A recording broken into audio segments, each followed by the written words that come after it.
ये कभी कभी हो जाती है प्रॉब्लम, लाइट चली जाती है ना। वैसे मैं इसका भी इलाज कर दूंगा। मैं इसको भी इन्वर्टर पे डाल दूंगा। नहीं तो क्या होता, मुझे नीचे जाना पड़ता है। इतनी देर में मैंने डिस्कनेक्ट किया, दूसरा कनेक्ट किया, तब तक लाइट ही आ गई। हो जाता कई बार। कोई नहीं।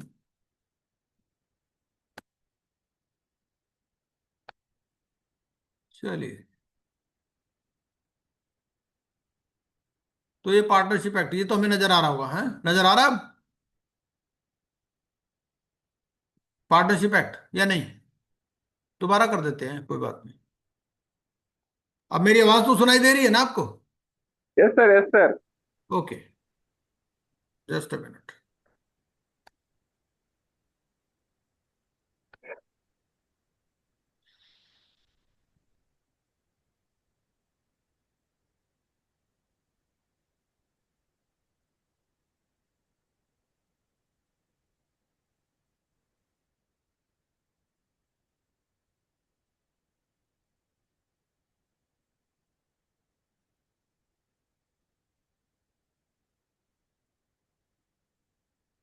ये मेरा स्क्रीन नजर आ रहा होगा ना?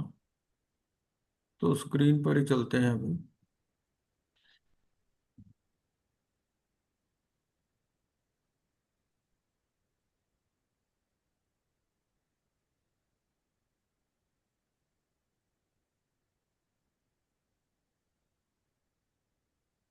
हम्म। तो we were on this section 32 and 33, है ना?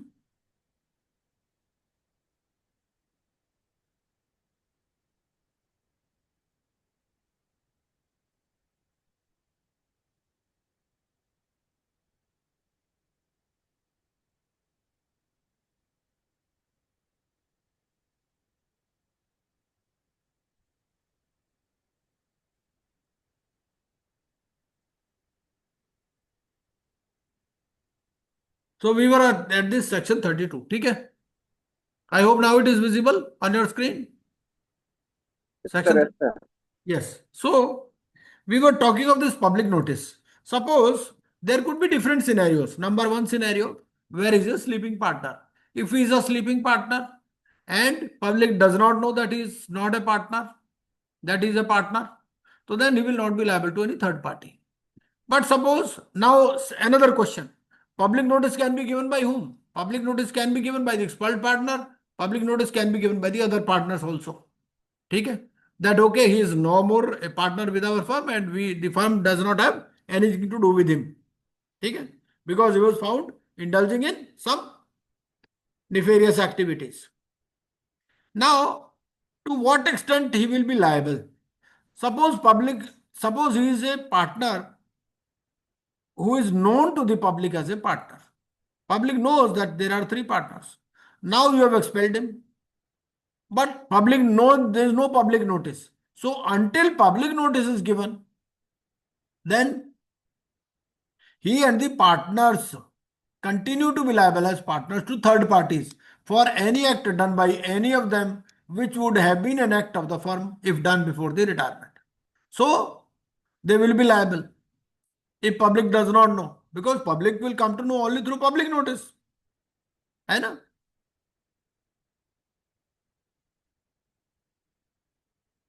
Now, next point is notice under subsection 3 may be given by the retired partner or by any partner of the record. So, in case of retirement, in case of expulsion, public notice is necessary when he is known to the outside world as a partner. Notice may be given either by the expelled partner or by the remaining partners. So, till the time notice is given, firm shall continue to be liable. Now it is between them कि भाई क्या करना है क्या नहीं करना। ठीक है? So these are the provisions regarding section 32 and 33. Now let us again come back to our case study.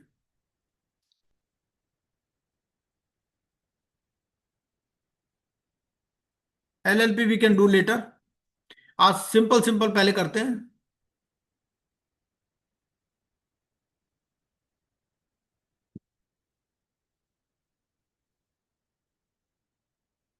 This is the case study on RERA and CIRP. RERA is also in our syllabus. ठीक है? So we will do case studies which can be solved with general knowledge. ठीक है भाई, थोड़ा बहुत तो knowledge है ही ना आप लोगों को रेरा का भी. So Cheatwell Limited was a company. I hope my screen is visible. Is it visible?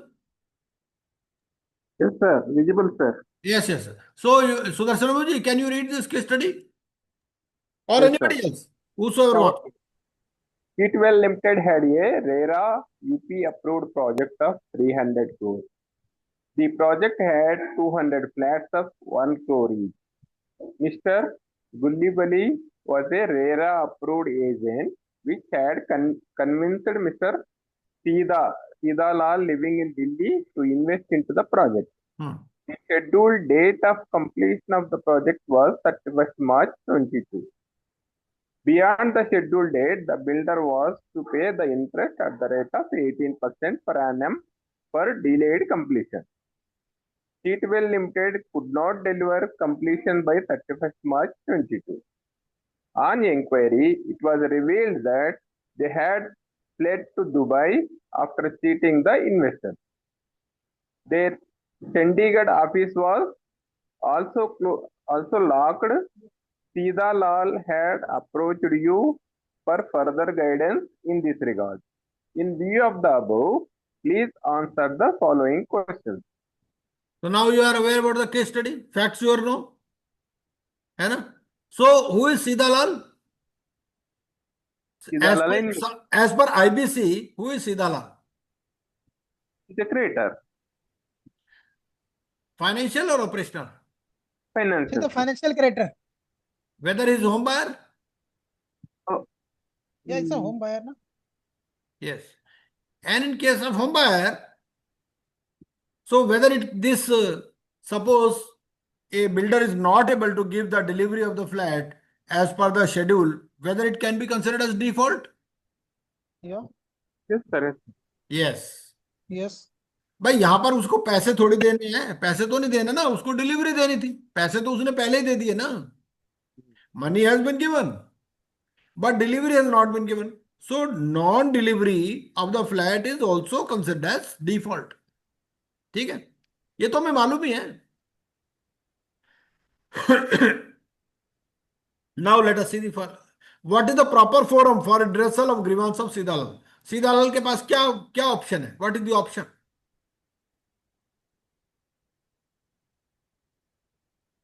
Whether he can go to RERA UP? क्या ये he can go क्योंकि क्या है, ये रेरा यूपी का प्रोजेक्ट है. बिल्कुल बिल्कुल.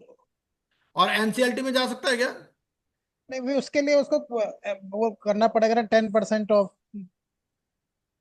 यूनिट्स और 100 बायर्स जो भी वो कंडीशन फुलफिल करनी पड़ेगी. हाँ, वो तो कंडीशन फुलफिल करनी पड़ेगी. ठीक है जी. और इसका रजिस्टर्ड ऑफिस कहाँ है कंपनी का? चंडीगढ़. चंडीगढ़ कहाँ लिखा? There Chandigarh office was also locked. हाँ.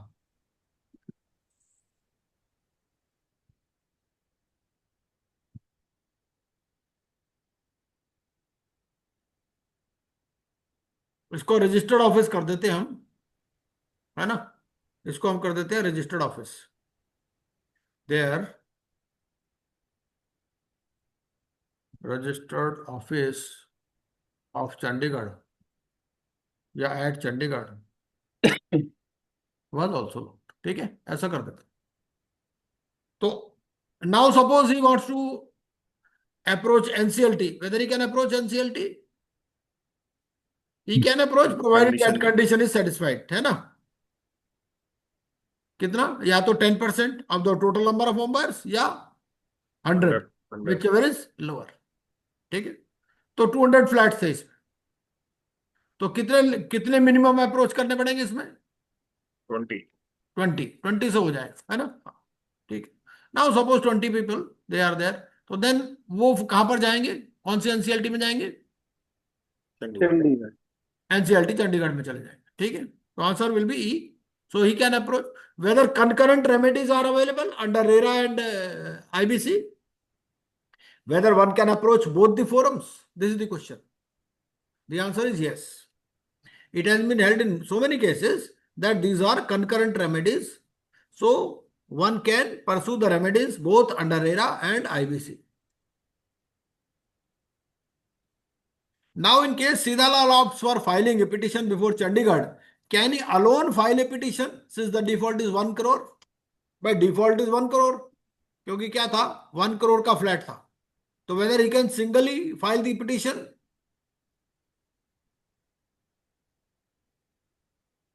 No. No. Since he belongs to a class of creditors, so he has to file the petition with others jointly. And we have seen Yes.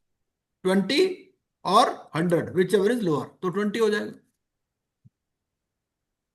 In case he has to join others for filing the petition, how many flat owners should join to the minimum? कितने होने चाहिए minimum?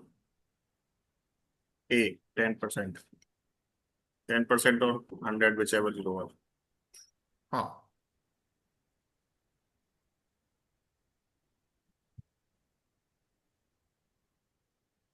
Total flat is 300. हाँ, total 200 है. नहीं, total project of 300 crore and the at 200 flat of 1 crore each. हाँ. Project तो मतलब project में तो और भी चीजें होगी ना. फ्लैट की कॉस्ट इतनी है.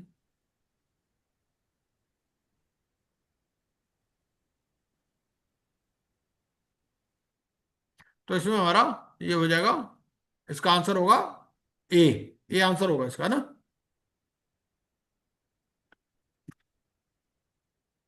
Creditors representing 10% of the cost of the project or 100 in number, whichever is lower. ठीक है जी. चलिए next. Can Sidalal and other owners take action against Mr. Gullible? What is the maximum penalty leviable on agent if proved guilty? चलिए वो agent वाली penalty तो section 62 में आएगी, वो देख लेंगे. Now Sidalal opts to approach RERA since insolvency professional demanded too high a fees for taking up the assignment. Can Sidalal complain to IBBI for asking too much fees? भाई मान लीजिए वो इंसॉल्वेंसी प्रोफेशनल के पास गया. Insolvency professional ने बोला भाई मुझे तो 10 लाख रुपीस फीस चाहिए. तो can you approach IBBI? Oh, sir. हाँ. अभी तो कॉज ऑफ एक्शन ही नहीं हो ना. उसने पैसे तो दिए नहीं ना. फीस तो कोई कितने भी मांग सकता है. फीस उसने मांगी, दी तो नहीं ना उसने. रिलेवेंट सेक्शन भी कहीं नहीं है ना सर. हाँ. Sidhalal filed petition with RERA UP. RERA UP gave a verdict against Sidhalal. ठीक है. Now, where Sidalal can seek redressal for his grievance, any time period in which he should appeal. So he has to approach the 60 days. appellate tribunal. 60 days. हाँ, so he can file an appeal there.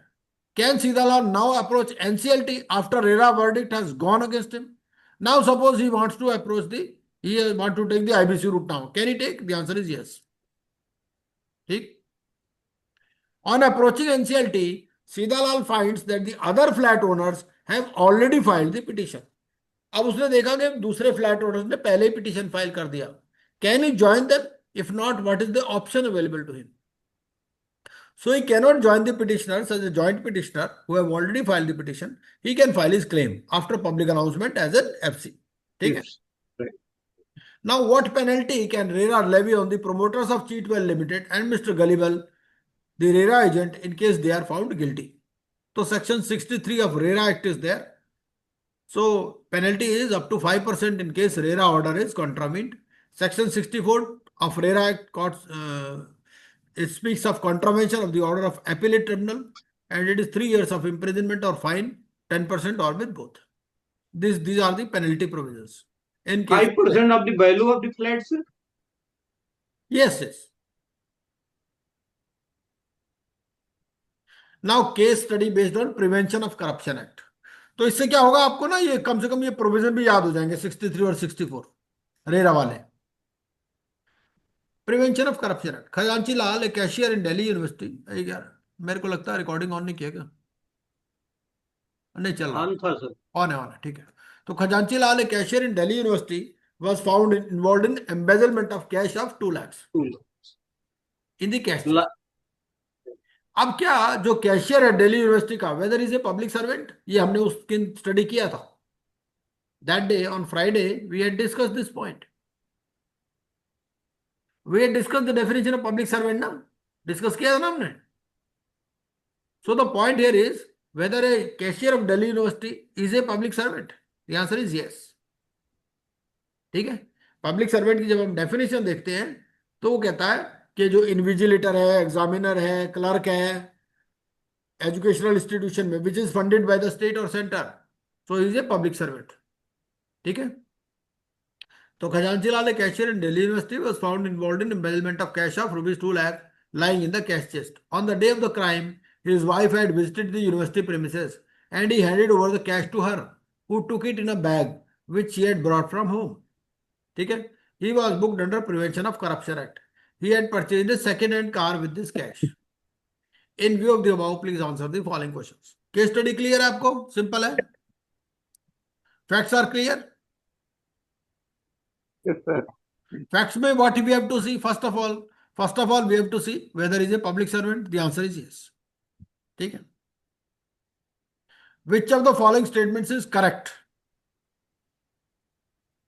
Public servant and government servant are same. Whether this statement is correct?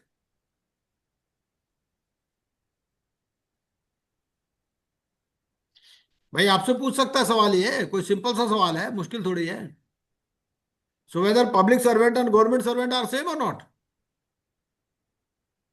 Yes.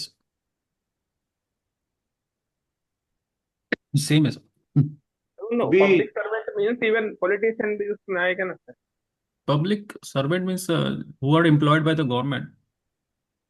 Public servant is a wider concept. Government servant जो है ना वो इतनी wider concept नहीं. Public servant Public servant include ser- government servant. Public servant में तो vice chancellor भी आ जाएगा दिल्ली यूनिवर्सिटी का, पॉलिटिशियन भी आ जाएगा, एमएलए एमपी सब आ जाएंगे पब्लिक सर्वेंट में, और ये गवर्नमेंट सर्वेंट में नहीं आते. Right. तो public servant and government servant they are different concepts, दोनों अलग अलग हैं. You can say that all government servants are public servants, but all public servants are not government servants. Yes. Public servants and government servants are not same. Yes. Public servant includes a government servant. Yes. Government servant includes a public servant. No. तो public servant जो है वो wider concept है. Whether Khajanchi Lal is covered in the definition of public servant? Yes. He is a Yes. public servant. What shall be the punishment to Khajanchi Lal in case found guilty? तो अगर कोई suppose somebody is found guilty under Prevention of Corruption Act, then what is the penalty? 4 to 10 years. So for this we have to go to Prevention of Corruption Act. So let us go to Prevention of Corruption Act and find out the penalty from there. तो एक बार latest देख लेते हैं. एक बार अजय जी निकाल लीजिए जरा prevention of corruption act. देखिए क्या पेनल्टी है सेक्शन 13 सब सेक्शन 2 में. Okay. sir.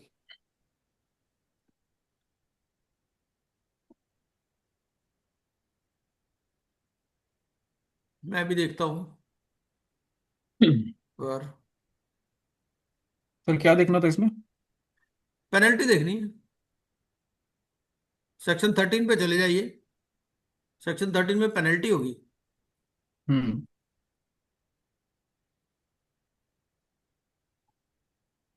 मैं भी चेक कर लेता हूं मेरे पास है या नहीं हो. अगर नहीं होगा तो डलवा दूंगा. है इसमें प्रिवेंशन ऑफ करप्शन एक्ट है मेरे पास. If any officer disclose such information, they can be punished with imprisonment up to 6 months and a fine. Section 13 sub section 4 देखिए. Criminal misconduct. ये मैं आपसे शेयर करता हूं. ये मैंने अपनी साइट से निकाला है. ठीक है.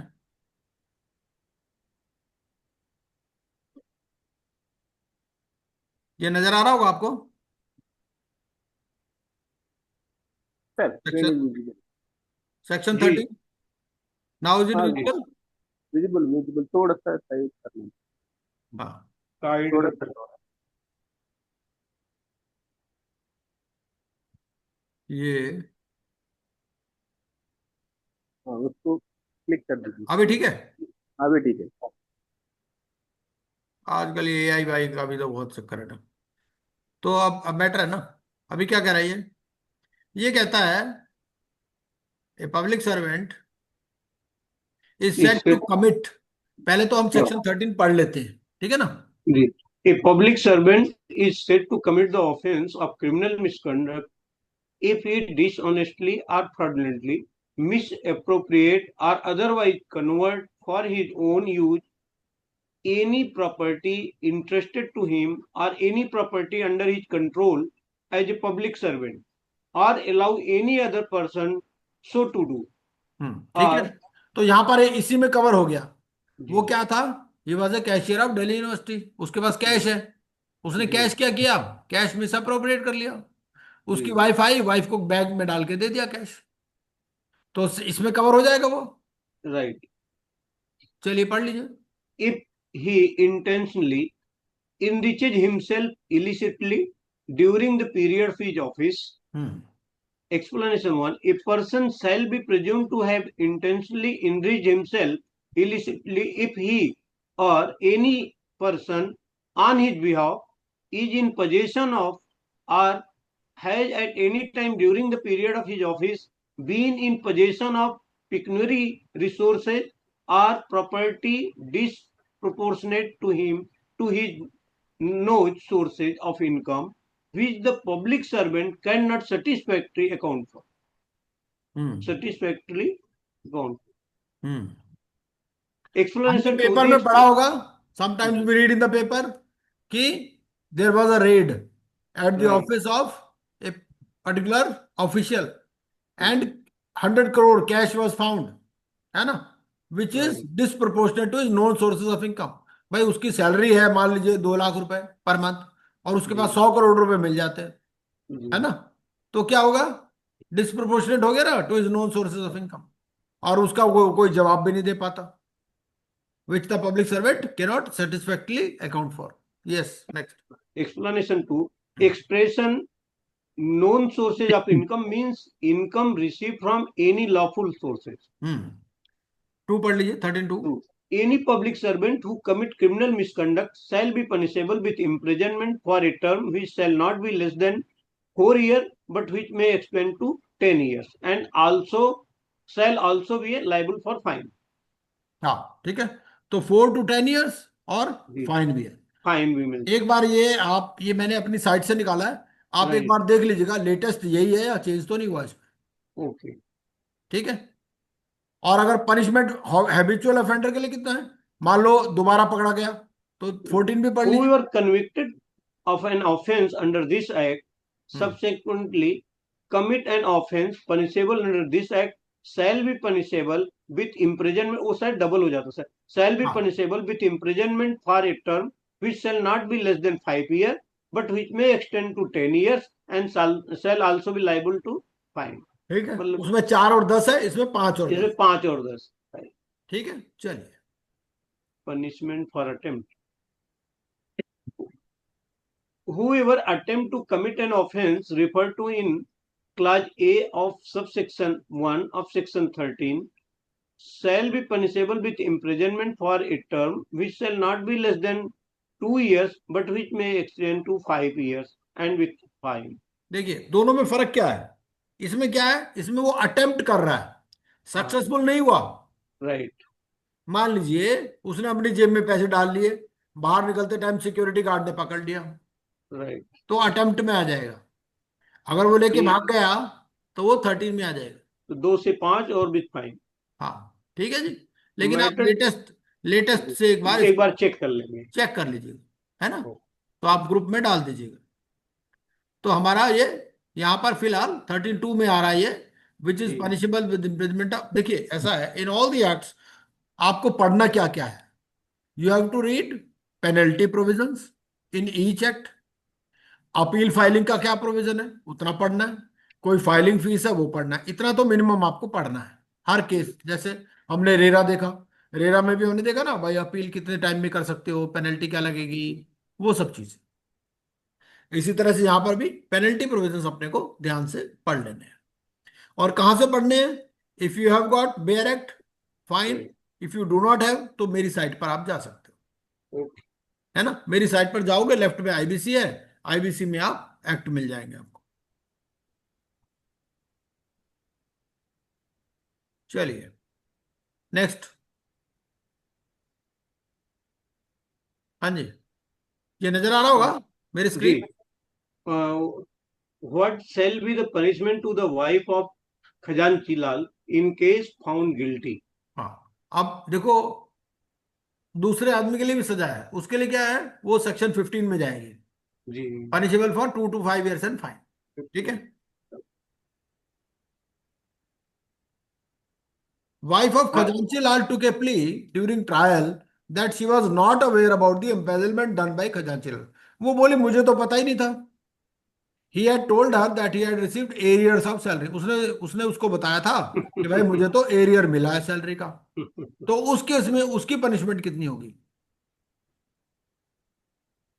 उसमें ये होता है कि वो कंपिटेंट विटनेस बन सकते हैं फिर, जी। जैसे होता है ना सरकारी गवाह बन गया। जी।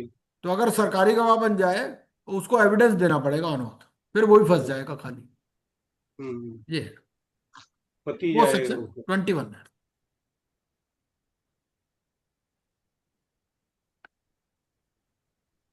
ठीक है जी, चलिए तो सेक्शन 21 भी एक बार देख लीजिएगा। नेक्स्ट देखते हैं। अच्छा, इसमें कौन, who shall be the competent जज to undertake trial in this case? इसमें ट्रायल कौन लेता है? ट्रायल इसमें होता है स्पेशल जज। स्पेशल स्पेशल जज हु इज और हैज बीन सेशन जज, एडिशनल सेशन जज और असिस्टेंट सेशन जज under code of criminal procedure. ये स्पेशल कोर्ट में ही होगा सर। हाँ। Can the property purchase through embezzlement be attached? Yes. ये जो प्रॉपर्टी है क्या ये अटैच हो सकती है? The answer is yes. Yes. उसने क्या किया था, उसने कार खरीद ली थी, है ना, जी। तो वो कार भी अटैच हो जाएगी। हमने पढ़ा ना केस स्टडी में, राइट। हमने क्या पढ़ा था कि उसने जो है वहां से सेकेंड हैंड कार खरीदी खरीदी, सेकंड हैंड। तो ये कार भी अटैच हो जाएगी। जी। उसके बारे में कहां प्रोविजन है? Section 8B। सेक्शन 8B में पावर है ऑफ द इन्वेस्टिगेटिंग ऑफिसर। ठीक है, तो ये पावर है कितने टाइम के लिए? इसमें 90 डेज के लिए अटैच कर सकते हो आप। पीएमएलए देख लीजिए। X is a terrorist है? getting fund. X is a terrorist getting funding from terrorist organization. Hmm To convert this tainted money, he has opened a saloon in different part of the country.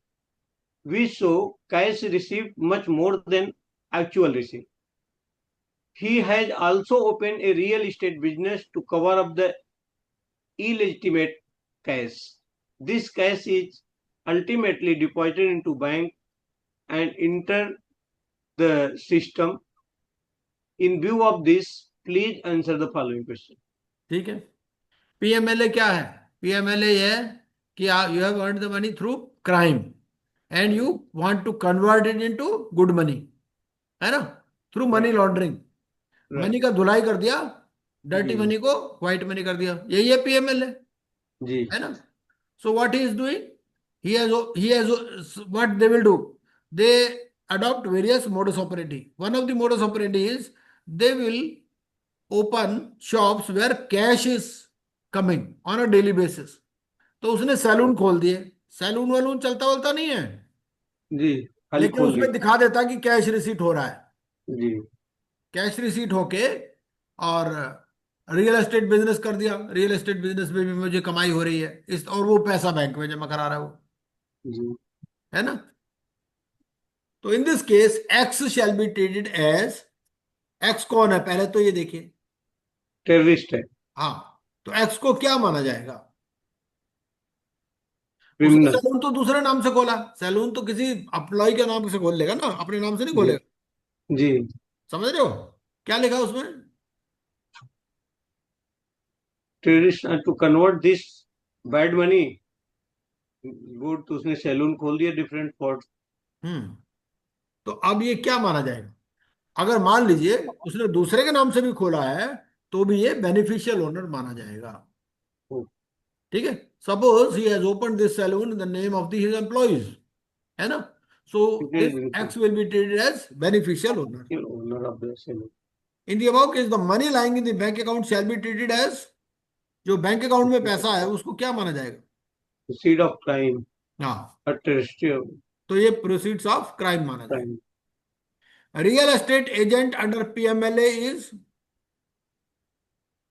Real agent I define in RERA, real agent define in Finance Act, वो तो RERA में जो D define वही sir, D होगा PMLA में अगर है तो। पीएमएलए, रियल, हाँ राइट, ये पीएमएलए की बात हो रही थी, D answer, real estate as defined in PMLA, इसका आंसर मेरे ख्याल से बी है। रियल एस्टेट फाइनेंस एक्ट में। हाँ, आंसर आप देखिए एक बारी। एक मिनट इसका सर, पीएम, एक मिनट सर, सर क्वेश्चन करेंगे इधर। हाँ, क्वेश्चन कर दीजिए। Real estate agent under PMLA is defined in which act, ऐसे क्वेश्चन डाल दीजिए, गूगल पे डाल दीजिए। रियल एस्टेट एजेंट मेटा से पूछते हैं, देखिए क्या बोलता अंडर है AI. PMLA is defined in which act, ठीक है, क्या बोलता है? आंसर तो सही नहीं दे पाया, ये बोले context of question, the correct answer would be based on the definition provided with in the PMLA act itself, as it is the most relevant and specific legislation concerning money laundering activity, including those involving real estate.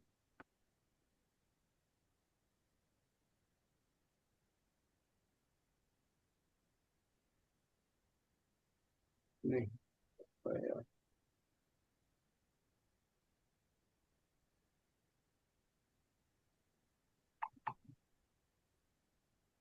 ये defined है section 65 sub section chat GPT से पूछें क्या sir, 88 में। क्या बोल रहा है वो? नहीं, आप ये देखो ना, ये मैं आपको पीएमएल एक्ट बता रहा हूं। जी, इसमें तो ये बोल रहा है सर, रियल एस्टेट है डिफाइंड इन पीएमएलए डी। एक मिनट,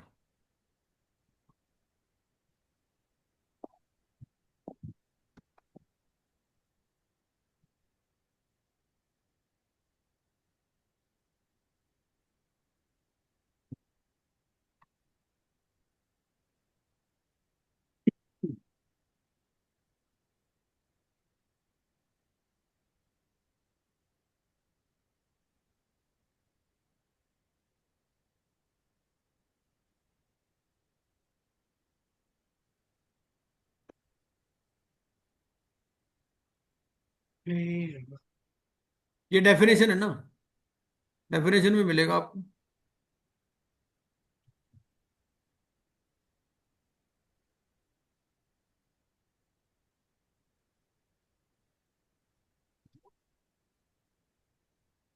ये देखिए, ये मैं स्क्रीन शेयर करता हूं अपनी, ये स्क्रीन शेयर हो रही मेरी? नहीं, मैं अभी स्क्रीन शेयर करता हूं। ये नजर आ रही है स्क्रीन? ठीक है जी। जी। हाँ यस सर, हो तो रहा है। यहाँ पर रियल एस्टेट एजेंट ये है, मैं थोड़ा बड़ा कर देता हूं इसको।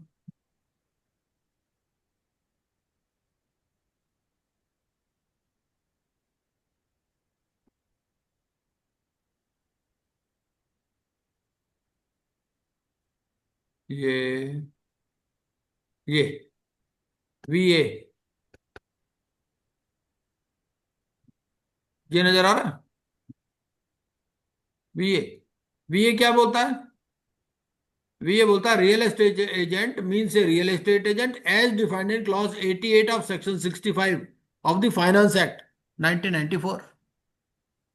नजर आ रहा है ना आपको राइट साइड में? आईसीआई का सर चैट जीपीटी पीएमएलए बोल रहा है। अरे, पीएमएलए में तो है ही ना, पर जी, पीएमएलए में पीएमएलए एक्ट कहाँ ले जा रहा है आपको? फाइनेंस एक्ट में ले जा रहा है। ये पीएमएलए तो खोल रखा है मैंने एक्ट। ओके। पीएमएलए आपको कहाँ ले जा रहा है? क्या कह रहा है? फाइनेंस। रियल एस्टेट, मेरी स्क्रीन नजर आ रही ना आपको? जी जी। तो real estate agent means a real estate agent as defined in clause 88 of section 65 of the finance act 1994। भाई यहां पर डेफिनेशन नहीं दिया, ये कह रहा है कि वहां से पढ़ लो आप। ठीक है, okay.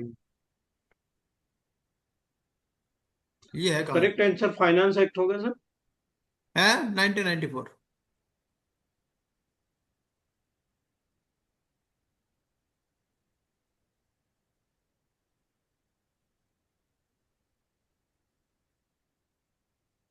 Okay. Can the employees proprietor of saloons be covered under PMLA if they are aware about the transaction? मान लो जो यस। प्रोपराइटर है जी सैलून का, वो कोई और है, ठीक है, जी और उनको पता है ये सब काम कर रहे हैं, जी। तो क्या वो भी पीएमएलए में कवर हो जाएंगे? यस। सेक्शन वो भी 3। कवर हो जाएंगे, सेक्शन 3 इसकी बात करता। Punishment for this offence under PMLA is, क्या पनिशमेंट है? पहली बात तो ये बताइए, सिंपल इम्प्रिजनमेंट होती है या रिग्रेस होती है इसमें पीएमएलए में? रिग्रेस हो। रिग्रेस होती है। और क्या, दो तरह की पनिशमेंट मैंने बताई थी आपको। एक तो थी एनडीपीएस वाली, जिसमें ड्रग्स में होता है, ड्रग्स या साइकोट्रॉपिक सब्सटेंसेस, उसमें 3 years to 10 years थी, ठीक है ना, इसमें 3 to 7। With fine. और दूसरा था 3 to 7 years विद फाइन। तो इसमें क्या होगी? 3 to 7। हाँ, 3 to 7 एंड फाइन, ठीक है, और रिगरस इम्प्रिजनमेंट होगी। What are the provisions regarding attachment of property? Attachment के क्या प्रोविजन है?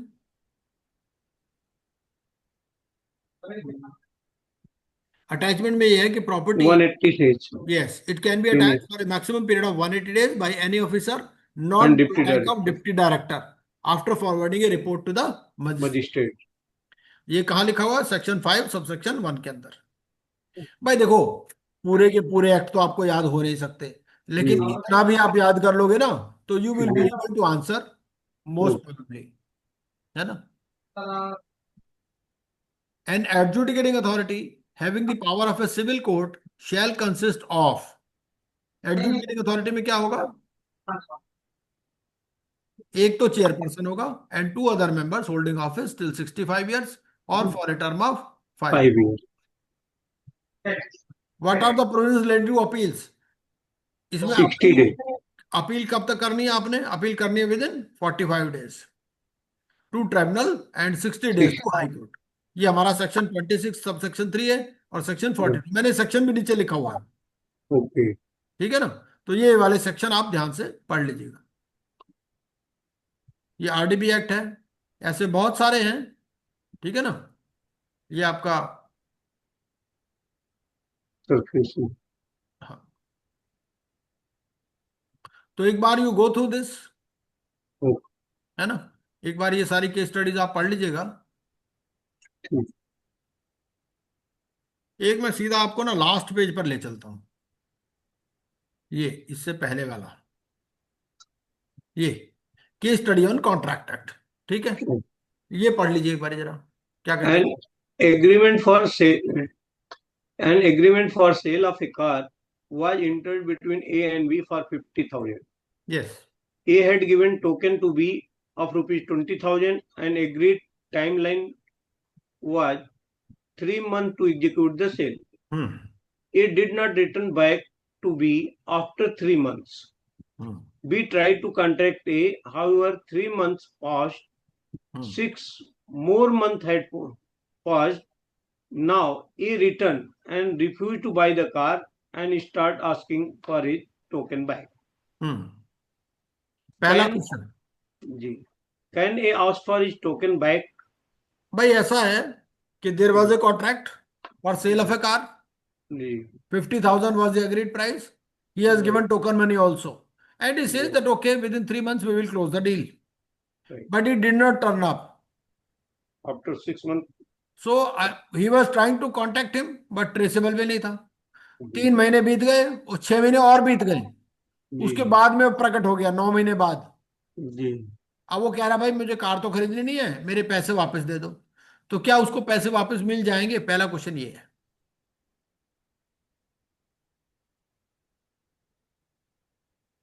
नो। नहीं मिलेगा। देखिए ऐसा है, ब्रीच ऑफ कॉन्ट्रैक्ट। हाँ ऐसा है। सबसे पहले इसमें बहुत सारी कॉन्सेप्ट्स हैं। पहली कॉन्सेप्ट है कि एक तो कॉन्सेप्ट ऑफ अनजस्ट एनरिचमेंट आती है। भाई क्या इसको हम अनजस्ट मान सकते हैं? अनजस्ट तो नहीं है ये। भाई अगला कोई सारी जिंदगी थोड़ी वेट करता रहेगा उसकी। 3 महीने का कॉन्ट्रैक्ट था, 3 महीने के अंदर उसको आना चाहिए था। अदरवाइज उसको रीजन एक्सप्लेन करना पड़ेगा भाई क्यों नहीं आया वो, है ना। तो नॉर्मल सर्कमस्टांसेस में ये पैसा वापस नहीं मिलेगा। ठीक है। दूसरी बात, can be refuse to give advance bank to a. क्या बी रिफ्यूज कर सकता है या नहीं कर सकता? यस। और तीसरा, मान लीजिए कार का एक्सीडेंट हो गया इन द फर्स्ट 3 मंथ्स, तो फिर क्या होगा? तो ये जो एक्सीडेंट है उसके डैमेज के लिए कौन रिस्पॉन्सिबल होगा? ओनर ओनर ही। जो भी है। अभी प्रॉपर्टी तो पास हुई नहीं है। जी, प्रॉपर्टी तो भी जिसके पास नहीं पास हुई है वो एज ए है। वैल्यू उसकी जिम्मेदारी है सर। बी किसकी? ऑनर की। बी की। ओनर हाँ। 3 महीने तो उसको संभालने पड़ता सर। है। 3 मंथ तक तो उसको देखना पड़ता है, 3 महीने तक उसकी रिस्पॉन्सिबिलिटी है। तो पहले क्वेश्चन का जवाब क्या होगा?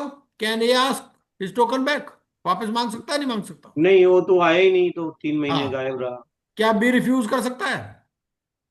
Yes. Yes. Yes, B refuse कर सकते। और तीसरा, अगर कार का नुकसान हो गया तो फिर उसके लिए रिस्पॉन्सिबल कौन होगा? B owner of the. Owner of the car. ठीक है। क्योंकि ownership lies with the seller. अभी ओनरशिप सेलर के पास ही है ना, जी, बाहर के पास तो गई नहीं। सो सेल हुए नहीं अभी। हाँ, सेल हुआ ही नहीं। ठीक है। ये केस स्टडी एग्जाम में आया था, ओ- इसीलिए मैं कहा इसको जरूर हम अटेम्प्ट कर लें। ओ- अब ये देखिए, ये भी एक केस स्टडी जो एग्जाम में आ चुका है। Okay. A, B, and C are partner in a partnership firm named ABC. Under the Partnership Act 1932, partner C has been negligent in fulfilling his duties and has created a operational issue. As a result, A and B, being the majority partner, decided to terminate or expel C from partnership. However, before his exit, C entered into a contract with Yaks. Now this contract has resulted in a liability for the firm. हम्म। तो पहला, तो चलो, आपने देखो expulsion वाला provision पढ़ लिया, अभी अभी पढ़ा हमने। रिटायरमेंट का भी पढ़ लिया, सेक्शन 32 33 आपने पढ़ लिया है। ठीक है। अब इस केस में क्या हुआ? Before his exit he has entered into a contract with X and there is a liability of the firm. Now whether firm is liable for this or not? Yes, because at the time of entering the contract, he was a partner Right. So till public notice is given, with X. if public knows that he is a partner, and until public notice is given, this public notice can be given by C or by A or B, anyone. है ना? So till the time public notice is given, firm is responsible. Can A and B terminate or expel partner C? Yes. Yes, because he has been negligent in fulfilling his duty, so it is in good faith. So it will be his expulsion will be considered in good faith. ठीक है। And they are majority, so A and B both if agree they can expel. They have got reasonable grounds because he is not fulfilling his responsibilities and has created operational issues. So what is the process to terminate exit partner C? Process क्या रहेगा termination का? भाई उसको आपने निकालना है तो क्या प्रोसेस रहेगा? उसका शेयर देके उसको नहीं, एग्रीमेंट कर सबसे लेंगे। पहले अभी हमने पढ़ा ना 32 33। नोटिस देंगे पहले। हाँ, हाँ। सबसे पहले आप उसको नोटिस दोगे, then you will give him an opportunity of being heard and then you will expel him. भाई वो भी बताएगा ना अपना। ये सब हमने कहाँ पढ़ा? 32 BCD पढ़े ना अभी, जी, उसमें है।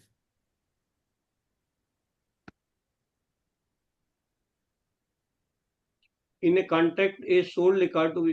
बस आज की कहानी यही ओके, समाप्त करते हैं, है ना। ओके, ओके सर, तो टाइम ऐसे हो। बहुत सारे हैं, बट आप एक जी, बार पढ़ लीजिएगा इनको। ये सर ओके। डाल दिया है इसमें चैट जीपी, उसमें चैट में।